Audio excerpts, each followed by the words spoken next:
सुनिए, क्या आप मुझे एक प्यारी सी मुस्कान दे सकते हैं? जब आप खुश होते हैं तो आपको अपने चमकदार सफेद दांत दिखाना अच्छा नहीं लगता? लेकिन अगर आप अपने दांतों पर ब्रश और दंत लोमक करने की आदत नहीं रखते हैं तो आपके दांत अधिक संकट में होंगे। यदि दांतों की देखभाल नहीं की जाए तो उनमें गंभीर क्षय हो सकते हैं। आइए देखते हैं कि इस क्षय का कारण क्या हो सकता है और इसे कैसे रोका जा सकता है।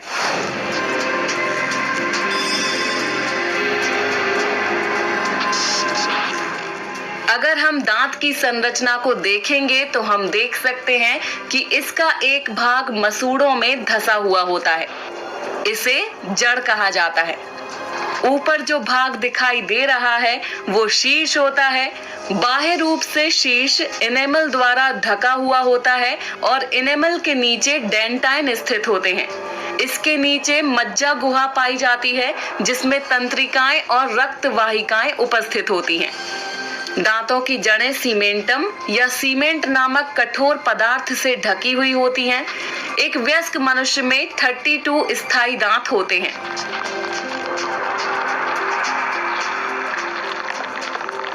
कभी कभी मुंह में उपस्थित जीवाणु खाद्य और लार पदार्थों के साथ मिलकर मसूड़ों के पास में दांतों पर एक चिपचिपी पीले रंग की परत बना लेते हैं। इसे प्लाक कहा जाता है, जो बाद में कठोर होकर टार्टर बन सकता है। यदि प्लाक को नहीं हटाया जाता है तो ये मसूड़ों को संक्रमित कर सकता है। फलस्वरूप मसूड़े फूल जाते हैं और उनमें सूजन आ जाती है। अगर दांत में चीनी रह जाती है तो प्लाक में उपस्थित जीवाणु उसे खाने लग जाएंगे, जिससे वो अम्ल में बदल जाएगा। ये अम्ल धीरे धीरे इनेमल को गलाकर डेंटाइन में प्रवेश कर जाता है। इस स्थिति को दंत क्षय कहा जाता है। अंततः दांतों को नुकसान होता है और इसे हटाना पड़ता है। अगर हम कुछ सावधानियां रखें तो दंत क्षय और मसूड़ों के रोगों से बचा जा सकता है। आहार में मीठे खाद्य पदार्थों में कमी करनी चाहिए। नियमित रूप से फ्लोराइड टूथपेस्ट का उपयोग कर दांतों को ब्रश करना चाहिए, क्योंकि फ्लोराइड दांतों को क्षय के प्रति प्रतिरोधी बनाता है। अंत में नियमित रूप से दांतों की जांच करवाना बहुत महत्वपूर्ण है। आइए सारांश देखें।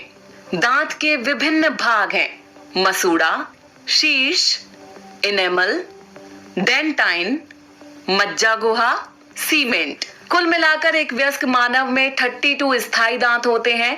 कभी कभी मुंह में उपस्थित जीवाणु खाद्य और लार के पदार्थों के साथ मिलकर मसूड़ों के पास में तथा दांतों के बीच बीच में और दांतों पर एक चिपचिपी पीले रंग की परत बना लेते हैं। इसे प्लाक कहा जाता है। अगर दांतों पर चीनी रह जाती है तो प्लाक में उपस्थित जीवाणु उसे खाने लग जाएंगे, जिससे वो अम्ल में बदल जाएगा। ये अम्ल धीरे धीरे इनेमल को गलाकर डेंटाइन में प्रवेश करता है। इस स्थिति को दंत क्षय कहा जाता है। अंततः दांतों को नुकसान होता है और इसे हटाना पड़ता है।